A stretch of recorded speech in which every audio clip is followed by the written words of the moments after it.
Welcome to McPlum, simple solutions served daily.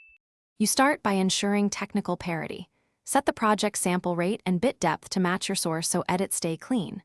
Once done, create a new project, name it, and pick a safe save path with autosave enabled. Then import audio using drag and drop or file import. Make sure originals stay backed up. This avoids mismatch glitches and gives you a reliable working copy. You'll be ready to view waveforms and begin precise edits immediately. You now perform detailed editing.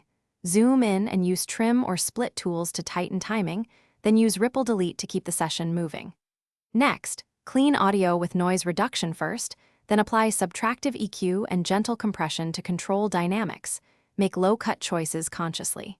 Use markers to plan changes and add short fades or 520 ms crossfades at joins to remove clicks. Once you hear an edit that feels natural, move clips into a logical arrangement for the final pass. You finish by mixing and leveling.